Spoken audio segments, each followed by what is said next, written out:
முதலில் தலைப்புச் செய்திகள். தங்காலை கால்டன் இல்லத்திலிருந்து வெளியேற்றப்பட்ட மஹிந்த இறுதியாக வழங்கிய உறுதி. தொடரும் அனுரவின் வேட்டை, அடுத்தடுத்து சிக்கப்போகும் முக்கிய புள்ளிகள். பாதாள உலக குழுவுடன் நாமலுக்கு தொடர்பு, அம்பலமாகிய ரகசிய தகவல்கள். வெளிச்சத்திற்கு வந்த பாதாள உலகத்தின் அரசியல் தொடர்புகள், மரண தண்டனை மீண்டும் நடைமுறையாகுமா?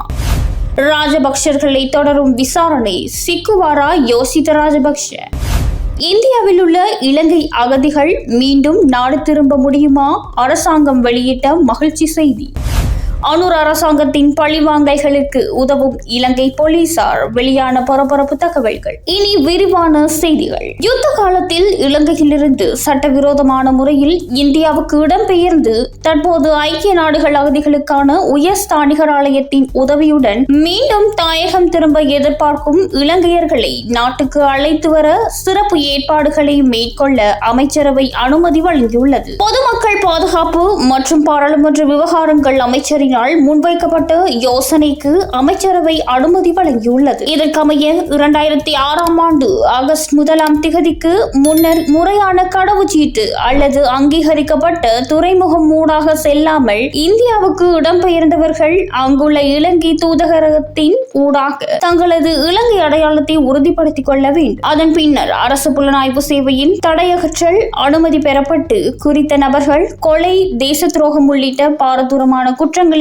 ஈடுபடாதவர்கள் என உறுதிப்படுத்தப்பட்டால் அவர்களுக்கு தற்காலிக பயண ஆவணங்கள் வழங்கப்பட்டு சட்ட நடவடிக்கைகள் இன்றி அங்கீகரிக்கப்பட்ட துறைமுகங்கள் ஊடாக நாட்டுக்குள் நுழைய அனுமதி வழங்கப்பட்டுள்ளது. அதேபோன்று 2006 ஆண்டு ஆகஸ்ட் 1 முதல் 2009 ஆண்டு மே 19 வரையிலான காலப்பகுதியில் முறையான ஆவணங்கள் இன்றி இந்தியாவுக்கு இடம்பெயர்ந்தவர்களுக்கும் தூதரக அடையாள உறுதிப்படுத்தல் மற்றும் புலனாய்வு சேவையின் தடையகற்றல் அனுமதியின் அடிப்படையில் சட்ட நடவடிக்கைகள் இன்றி நாட்டுக்கு திரும்புவதற்கு சந்தர்ப்பம் வழங்கப்பட உள்ளது. எனினும் கொலை, தேச துரோகம் உள்ளிட்ட பாரதூரமான குற்றங்களுடன் தொடர்புடையவர்கள் என அடையாளம் காணப்படும் நபர்கள் நாட்டின் துறைமுகங்களில் தடுத்து வைக்கப்பட்டு மேலதிக சட்ட நடவடிக்கைகளுக்காக சம்பந்தப்பட்ட அதிகாரிகளிடம் ஒப்படைக்கப்படுவார்கள் என தெரிவிக்கப்பட்டுள்ளது.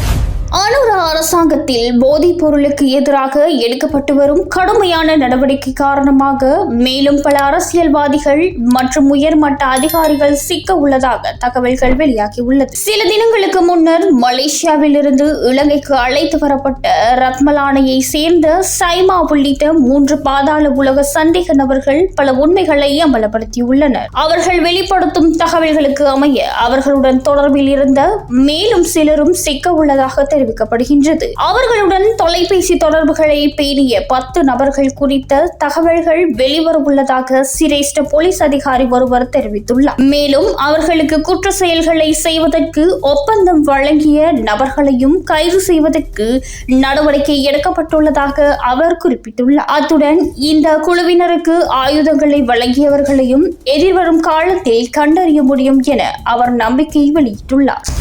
இலங்கையில் தற்பொழுது மரண தண்டனை மற்றும் போதைப் பொருள் கடத்தல் தொடர்பான விவாதங்கள் பேசு பொருளாகி உள்ளன. போதைப் பொருள் மற்றும் பாதாள உலக குழுக்களின் செயல்பாடுகளுக்கு அரசியல்வாதிகளின் அனுசரணை இல்லாமல் இவ்வளவு பெரிய வலையமைப்பு இயங்க முடியாது என்று குற்றம் சாட்டப்பட்டுள்ளது. மாக்கந்தர, மதுஸ் போன்ற பாதாள உலக தலைவர்கள் அரசியல்வாதிகளுடன் கொண்டிருந்த தொடர்புகள் இதற்கான முக்கிய சான்றாக பார்க்கப்படுகின்றது. இலங்கையில் மரண தண்டனை சட்டம் புத்தகத்தில் இருந்தாலும் 1976 முதல் நடைமுறையில் செயல்படுத்தப்படாமல் உள்ளது. போதைப் பொருள் குற்றங்களை குறைக்க மரண தண்டனையை மீண்டும் கொண்டு வர வேண்டும் என்ற கோரிக்கை ஒரு தரப்பினரால் முன்வைக்கப்பட தற்போதைய ஜனாதிபதி அனுரகுமார திசாநாயக்க இதற்கு ஆதரவாகவோ அல்லது நிறைவேற்றுவதாகவோ இதுவரை கருத்து தெரிவிக்கவில்லை. மரண தண்டனைக்கு எதிரான வாதங்களில் மனித உரிமை கவலைகள், நீதித்துறை தவறுகள் நிகழ்ந்தால் அதை திருத்த முடியாது என்ற அம்சம் மற்றும் சர்வதேச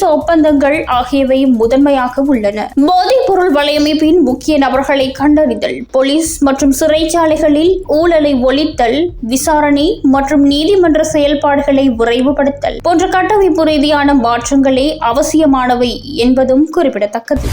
போதைப் பொருள் கடத்தல்காரர் என கூறப்படும் ஹரகட்டா என்பவரின் மனைவியிடமிருந்து 12 கோடி ரூபாய் லஞ்சம் பெற்ற சம்பவம் தொடர்பில் சிறையிலிருந்து புனேயில் வந்துள்ள சரித் அபேசிங்க முதன்முறையாக வலையொலி தளமொன்றுக்கு வழங்கிய செவ்வியில் தனக்கும் ராஜபக்ஷ குடும்பத்திற்கும், குறிப்பாக நாமல் ராஜபக்ஷவுடன் இருந்த நெருங்கிய தொடர்பு மற்றும் அவரிடம் இணைந்து பணியாற்றியமை தொடர்பில் முதலாக பல திடுக்கிடும் தகவல்களை தெரிவித்துள்ளார். 2005ஆம் ஆண்டில்தான் எனக்கு அரசியலில் முதல் நபர்கள் கிடைப்பதாகவும், நாமல் ராஜபக்ஷ 2005இல் இலங்கையில் இருந்து லண்டனுக்கு வந்ததுடன் அதற்கு பிறகு 2006 முதல் 2008 வரையான கால பகுதியை நான் அவர்களுடனே நாட்களை கழித்தேன் என்றும் கூறியுள்ளார். அதன் பின்னர் 2009ஆம் ஆண்டு வரும்போது நான் திரைப்படம் தயாரிப்பில் ஈடுபட்டிருந்தேன். அந்த திரைப்படத்தின் பிரீமியர் காட்சி புகைப்படங்கள் வலையொலி தளத்தில் இருக்கின்றன. அந்த பிரீமியர் காட்சியில் நாமல் உட்பட்ட அன்றைய அரசியல்வாதிகள் பலர் கலந்து கொண்டிருந்ததுடன்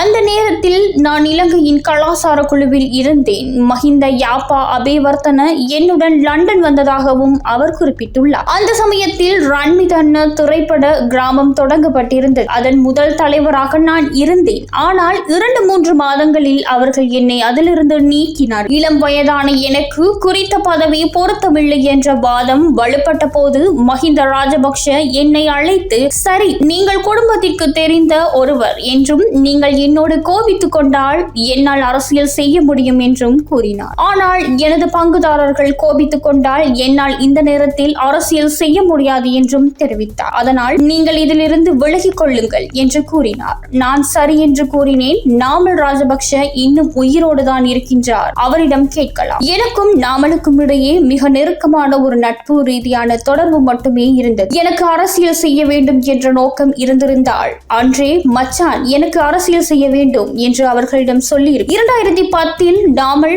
முதலில் தேர்தலில் போட்டியிடும் போது முழு நேர பிரசாரத்தில் ஈடுபட்டேன். பிரசாரத்தை முடித்துவிட்டே சென்றேன். நான் சமீபத்தில் தேர்தலில் போட்டியிடுகிறேன் என்று சொன்ன உடனேயே நாமலிடம் இருந்து வந்த முதல் அழைப்பு, அடே, தேர்தலில் போட்டியிட வேண்டும் என்று இவ்வளவு நாளாக என்னிடம் சொல்லவே இல்லையே என்று கூறினார். ஆனால் உண்மையிலேயே எனக்கு அப்படி ஒரு எண்ணம் அப்பொழுது இருக்கவில்லை என்று நான் குறிப்பிட்டிருந்ததாகவும் அவர் தெரிவித்துள்ளார்.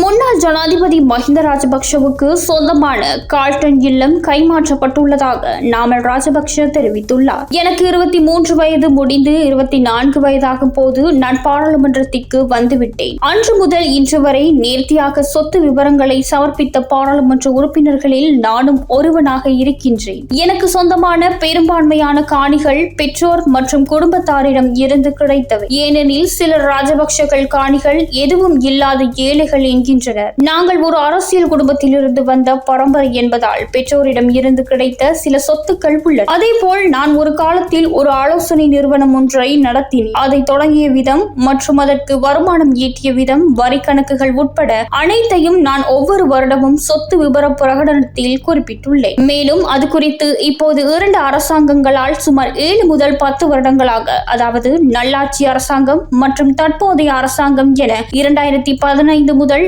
20 வரை, மீண்டும் 2025 முதல் இன்று வரையிலும் விசாரணைகள் நடத்தப்படுகின்றன. எனவே அந்த அனைத்து விடயங்கள் குறித்தும் நான் குறிப்பிட்டுள்ளேன். மேலும் அந்த வருமானம் கிடைத்த விதம் குறித்தும் சுட்டிக்காட்டியுள்ளேன். அத்தோடு நான் பெரும் வர்த்தக குடும்பத்திலேயே திருமணம் செய்து கொண்டேன். மனைவியின் சொத்துக்கள் நான் சம்பாதித்தவை அல்ல, மனைவியின் குடும்பத்திலிருந்து அவருக்கு கிடைத்தவை. மேலும் அவர்கள் இலங்கையில் சுற்றுலா துறையில் இன்றும் முதல் 5 இடங்களுக்குள் இருக்கின்றார்கள். இப்போது அடுத்த சொத்து விவரங்கள் அறிக்கையில் நிச்சயமாக தங்காளி வீடும் அதில் சேர்க்கப்படும். ஏனென்றால் அப்பா அதை எனக்கு கொடுத்து விட்டார். கடந்த வாரமே எழுதப்பட்டது. அரசியல் இல்லம் என்பதால் அதை எனக்கு முன்பே தர முயன்ற போது நான் வேண்டாம், அப்பாவிடமே இருக்கட்டும் என்று கூறினேன். ஏனென்றால் ஆயுட்கால உரிமையை வைத்துக்கொண்டு பிள்ளைகளுக்கு சொத்துக்களை எழுத வேண்டும் என்று நம்பும் ஒருவன் நான். ஆனால் அப்பா மறுபடியும் வலியுறுத்தி இது அரசியல் இல்லம் என்பதாலும் தொடர்ந்து அரசியலுக்காக பயன்படுத்தப்படுவதாலும் நிச்சயமாக உனக்கு தரப்பட வேண்டும் என்று கூறினார். அதனாலேயே தங்காளி கால்டன் இல்லம் எனக்கு வழங்கப்பட்டமைக்கான காரணமாக என குறிப்பிட்டுள்ளார்.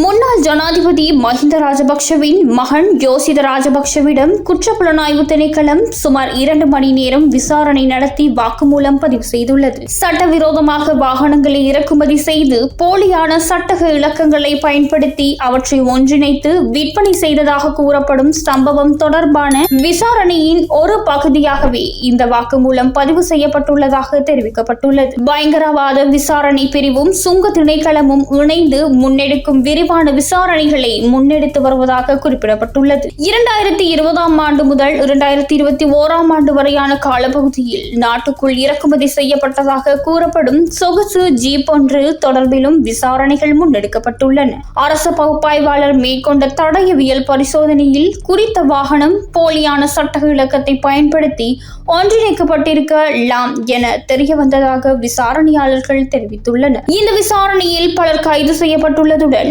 வாகனத்தை சட்டபூர்வமாக இறக்குமதி செய்தமைக்கான ஆவணங்களை அவர்களால் சமர்ப்பிக்க முடியவில்லை எனவும் தெரிவிக்கப்பட்டுள்ளது. இந்த வழக்கின் பிரதான சந்தேக நபர் வழங்கிய தகவல்களின் அடிப்படையில் யோசித ராஜபக்ஷவுடன் தொடர்புடைய விடயங்கள் தெரிய வந்ததை தொடர்ந்து அவரிடம் வாக்குமூலம் பெறப்பட்டதாக விசாரணையாளர்கள் தெரிவித்துள்ளனர். எவ்வாறாயினும் யோசித ராஜபக்ஷ சந்தேக நபராக அழைக்கப்படவில்லை என முன்னாள் ஜனாதிபதி மஹிந்த ராஜபக்ஷவின் பேச்சாளர் மனோஜ் கமகே தெரிவித்துள்ளார். வாகன முறைகேடுகளுடன் யோசித ராஜபக்ஷவை தொடர்புபடுத்தும் தகவல்கள் முற்றிலும் பொய்யானவை எனவும் மற்றொருவர் தொடர்பான விசாரணையில் காட்சியமளிப்பதே அவர் அழைக்கப்பட்டதாகவும் அவர் கூறியுள்ளார். இதேவேளை குறித்த விசாரணையின் மூலம் இதுவரை 18 சட்டவிரோதமாக இறக்குமதி செய்யப்பட்ட அதிக இயந்திர வலு கொண்ட உந்துருளிகள் மற்றும் வாகனங்கள் கண்டுபிடிக்கப்பட்டுள்ளதாக விசாரணையாளர்கள் தெரிவித்துள்ளனர்.